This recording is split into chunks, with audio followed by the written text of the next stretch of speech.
오늘 하나님께서 우리에게 주시는 말씀은 마태복음 17장입니다. 마태복음 17장 24절로 27절 말씀입니다. 여러분이 이 말씀 찾아서 여러분 의자 앞에 놓으시고 다 함께 일어서서 겸손하게 하나님의 말씀을 아멘으로 받겠습니다. 제가 봉독합니다. 가버나움에 이르니 반세계를 받는 자들이 베드로에게 나와 이르되 너의 선생은 반세계를 내지 아니하느냐 이르되 내신다 하고 집에 들어가니 예수께서 먼저 이르시되 시몬아 내 생각은 어떠하냐 세상 임금들이 누구에게 관세와 국세를 받느냐 자기 아들에게냐 타인에게냐 베드로가 이르되 타인에게니이다. 예수께서 이르시되 그렇다면 아들들은 세를 면하리라. 그러나 우리가 그들이 실족하지 않게 하기 위하여 네가 바다에 가서 낚시를 던져 먼저 오르는 고기를 가져 입을 열면 돈 한 세겔을 얻을 것이니 가져다가 나와 너를 위하여 주라 하시니라. 아멘. 이 말씀 하나님의 말씀입니다. 앉으시기 바랍니다.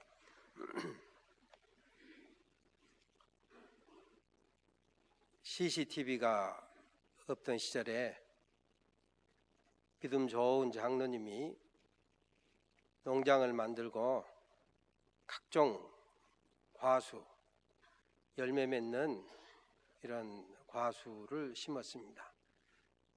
때가 되어 열매를 따려고 하는데 가보니까 수시로 서리를 맞습니다. 누군가가 따가는 거예요. 그래서 그걸 방지하려고 거기다가 크게 간판을 써 붙였습니다. 하나님이 보고 계십니다.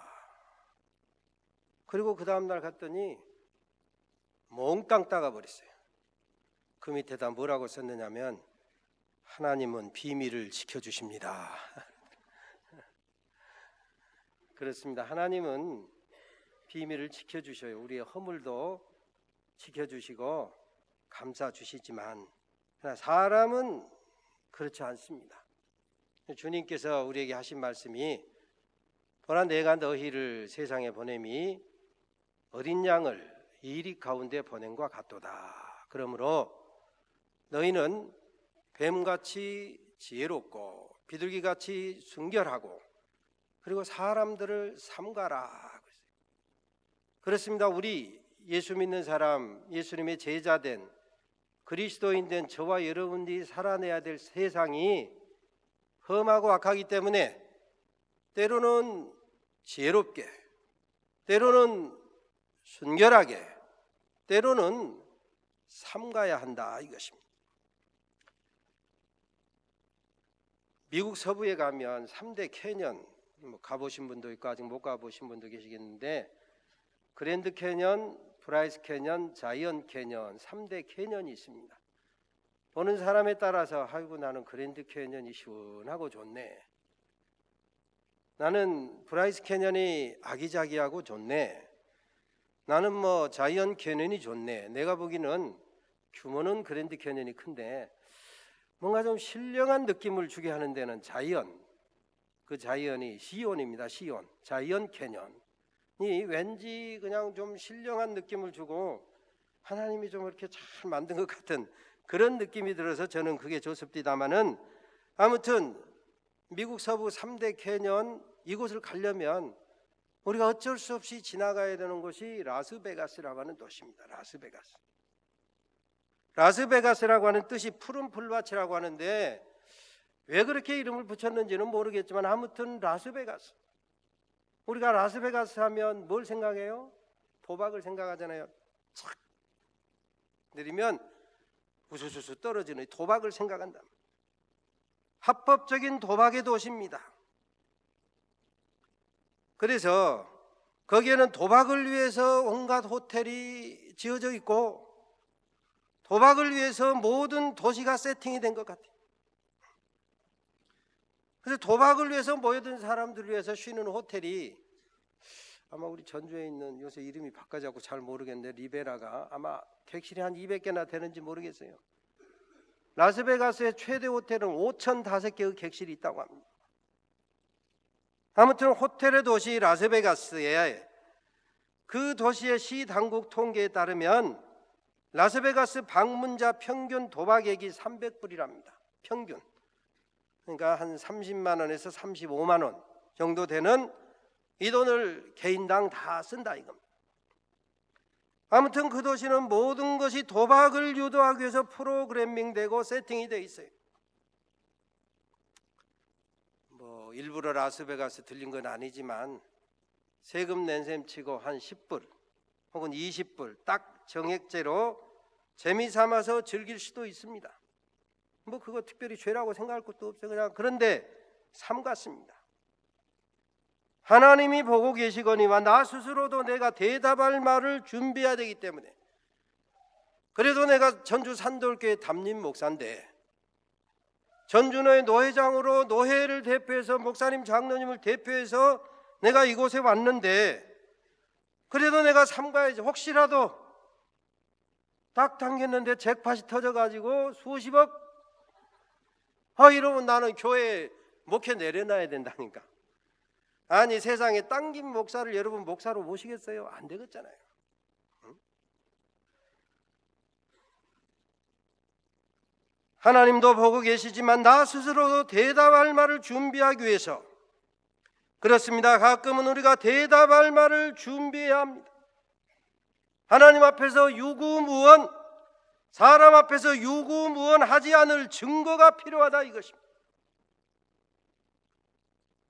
LA를 방문했더니 제가 중학교 때 제게 세례를 베풀어 주신 목사님이 96살이었는데 그때 작년에 요양병원에 입원해 계신다고 하는 소식을 들었습니다. 그래서 거기 계신 장로님에게 부탁을 해서 요양병원에 방문해서 제가 목사님께 세례받은 안무개입니다. 기억하시겠습니까? 알아.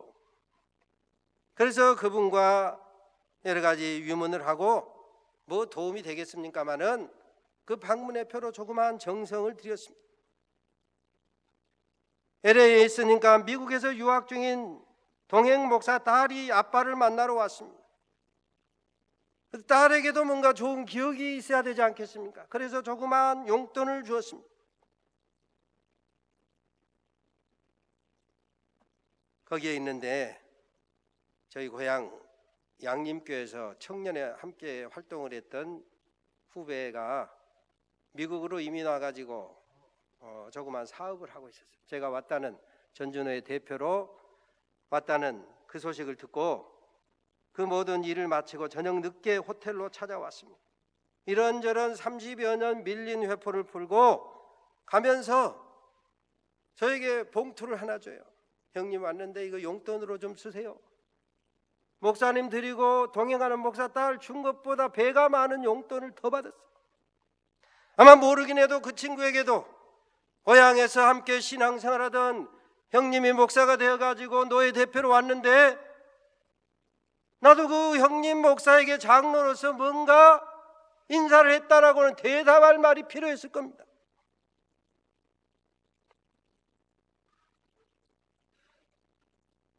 그렇습니다. 우리는 때로 대답할 말이 필요합니다. 하나님 앞에서, 사람 앞에서 내가 이렇게 살았습니다 라고 하는 대답할 말이 필요하다 이겁니다. 바로 그 준비가 때로는 사람답게, 그리스도인답게, 예수님의 제자답게 살게 한다 이겁니다. 디모데전서 5장 8절에 보면 누구든지 자기 친족, 특히 자기 가족을 돌아보지 아니하면 믿음을 배반한 자요 불신자보다 악한 자 아니라 가족을 돌아보라. 제가 우리 산돌교회 성전을 건축하고 여러분들이 열심히 헌금해서 성전을 잘 지었는데 저도 나름대로 담임 목사로서 성전 건축을 위해서 내가 하나님 앞에 그리고 교우들 앞에 이 정도는 해야 되겠다, 이만큼은 해야 되지 않겠느냐. 그래서 아내하고 의논하고 성전 건축 헌당하기까지 1억을 헌금해야 되겠다 이런 생각을 가지고 지금까지 한 8천에서 9천 사이 헌금을 했는데 작년에 제가 저희 동생이 광주에서 교회 개척을 하고 이제 땅을 사서 교회를 성전을 지어요. 물론 내가 섬기는 교회에 열심히 성금한다고 했지만 교회 개척을 해서 성전을 짓는데 형으로서 모른 채 할 수가 없더라고요. 그래서 우리 교회에서 하는 한 평, 최소 한 평이라도 드려야 되겠다 하고 아내하고 의논하고 한 평 헌금을 보냈습니다. 이것도 가족을 사랑하고 동생을 아끼고자 하는, 그것을 후원한다고 하는 그런 어떤 마음을 스스로 대답할 말이 필요하기 때문에, 실제로 우리가 성전 건축을 할 때 시작을 하는데 우리 교인도 한 분이 우리 교회 권사님을 통해서 한 평 헌금을 보내왔어요. 나 그분 이름도 몰라요. 하지만 지금도 가끔 생각하면서 그 가정을 위해서 축복하며 기도합니다. 때로는 친구가 한 평을 보내온 것도 있고, 내가 섬기던 교회 혹은 어떤 성도가 때로는 금팔찌를 보내서 헌금으로 보탰은 일도 있어요. 사람마다 때로는 서로 사랑하고 섬기면서 내가 하나님 앞에서 사람 앞에서 내가 이렇게 살았습니다 대답할 말, 그리고 삼가야 될 때가 있다 이것입니다. 요셉, 창세기 39장에 보면 요셉이 보디발의 아내의 유혹을 받았을 때 요셉이 말합니다. 이 집에는 아무도 없고 주인이 내게 아무것도 금하지 아니하였어도 금한 것은 오직 당신입니다. 그런즉 어찌 내가 이 큰 악을 행하여 하나님께 득죄하리까. 하나님이 보고 계시거늘. 그렇습니다. 하나님 앞에 바로 설 준비, 이것 때문에 그 모든 죄의 유혹을 물리쳤다 이겁니다. 다니엘과 세 친구는 뜻을 정하여 하나님의 자녀답게 거룩하게 구별되어 살기로 결심하고 왕이 내려준 진미를 마다하고 하나님의 백성답게 먹고 살기 위해서 물과 채소로만 먹었는데 왕의 진미 먹은 자보다 얼굴이 더 윤택하고 행복했다 이겁니다. 사도 바울은 그의 믿음의 크기로 보아서, 믿음의 정도로 보아서 우상 앞에 바쳐진 고기, 그것은 전혀 문제가 되지 않아요 그에게는. 그런데 믿음이 없는 자가 보면 우상 앞에 바쳐진 고기를 사도 바울이 먹네 하고 시험에 들까 봐, 만약에 이 믿음 약한 자들이 내가 고기 먹는 것으로 시험에 든다고 할 것 같으면 나는 영원히 고기를 먹지 아니하리라고. 오늘 본문에 보니까 우리 주님도 저희로 실족하지 않도록 하기 위해서, 저희가 오해해서 실족하는 일이 없도록 하기 위해서, 베드로야 네가 지금 바다로 가거라. 낚시를 던지면 먼저 올라오는 고기의 입을 열면 그 속에 한 세겔이 있을 것이다. 그 한 세겔을 가지고 네 것 반 세겔, 내 것 반 세겔 성전세로 주어라.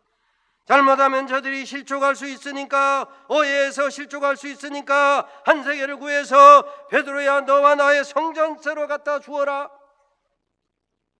예수님을 구세주로 믿어 구원받은 우리 그리스도인 하나님의 자녀들의 복음에 합당하게 살기 위해서 때로는 절제할 필요가 있습니다.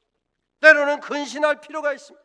때로는 선을 행해야 될 필요도 있고, 때로는 믿음 없는 자가 오해해서 실족하지 아니하도록 우리의 행동을 삼갈 필요가 있다 이것입니다.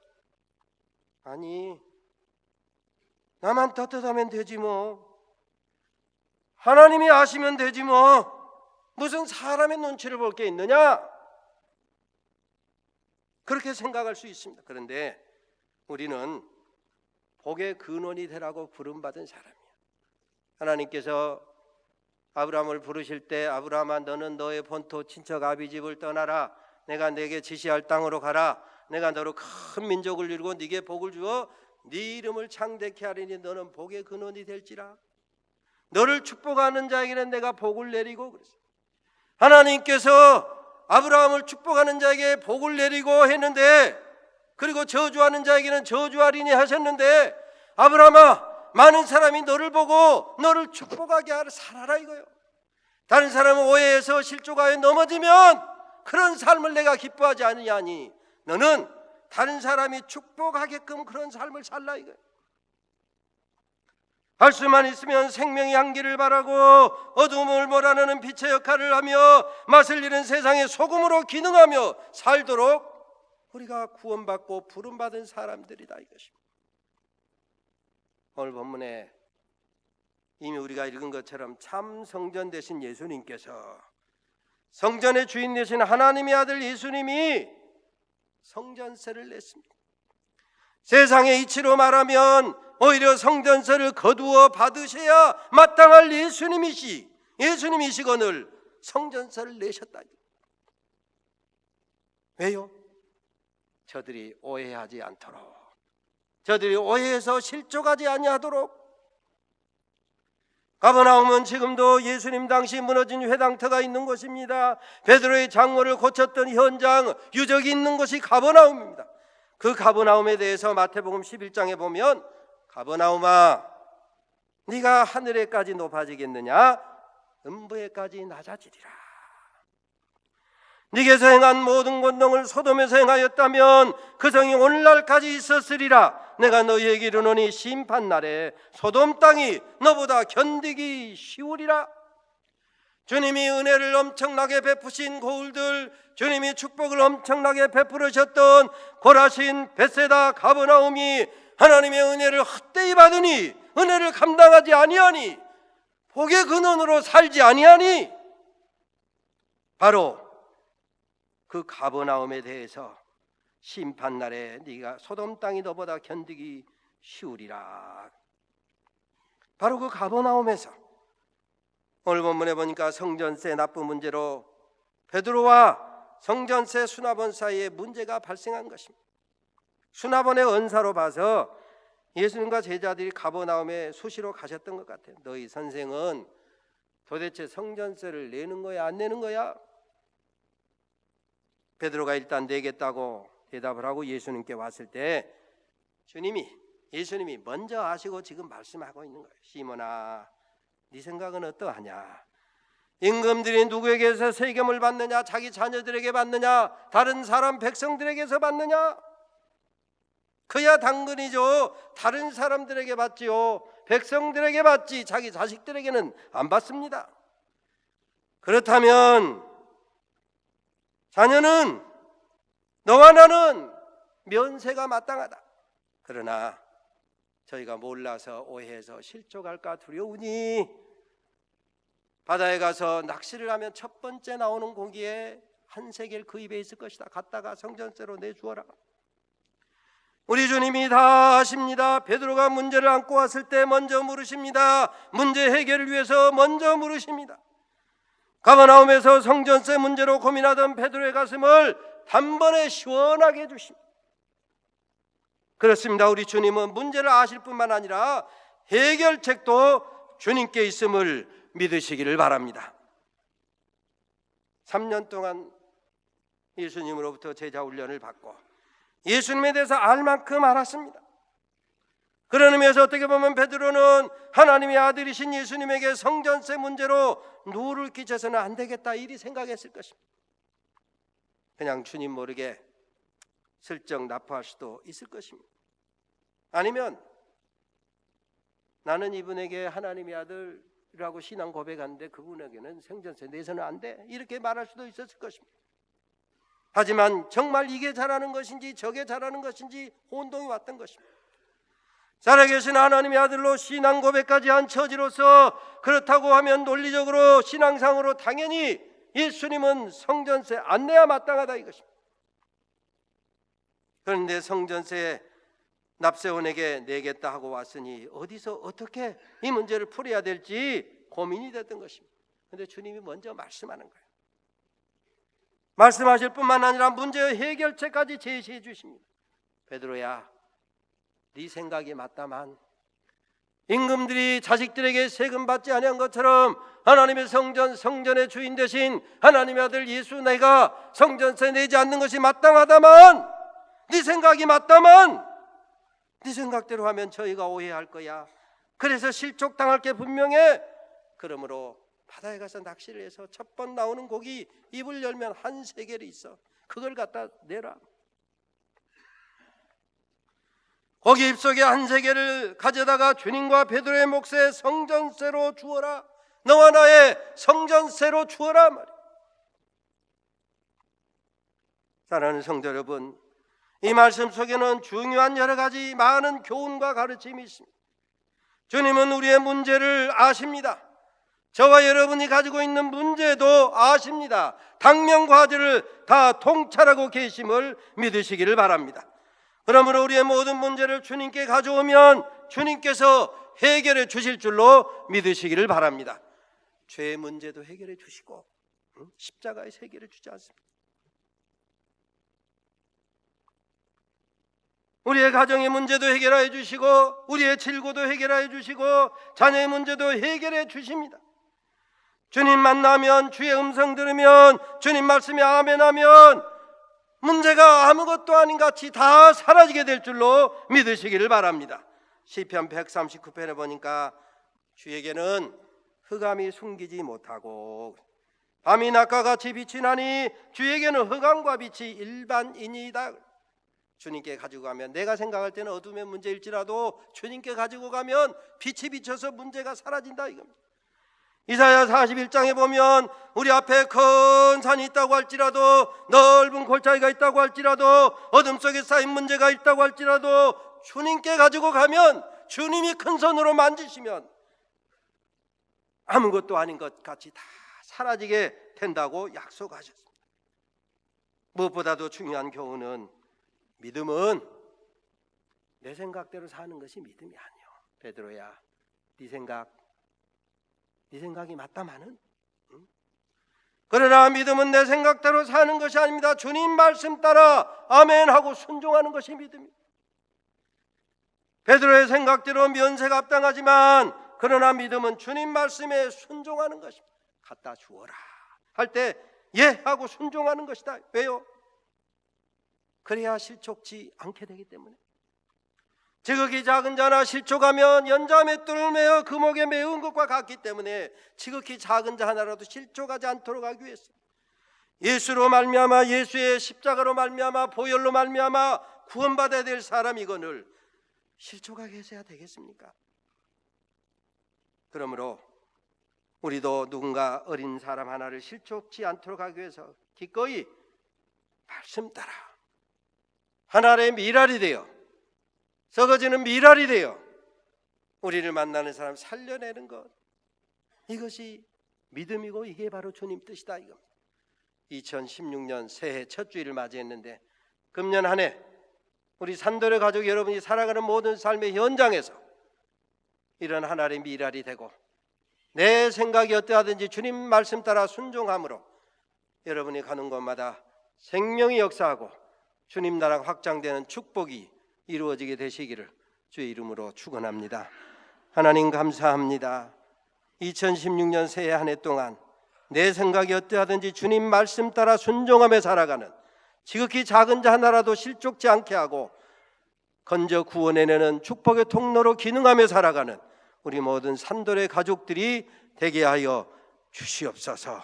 주님 나라에 이르렀을 때에, 그리고 하나님과 사람 앞에 대답할 말을 늘 준비하는 가운데 상가고 근신하며 순결하고 지혜롭게 살아가는 우리 모든 산돌의 가족들이 되게 하여 주시옵소서.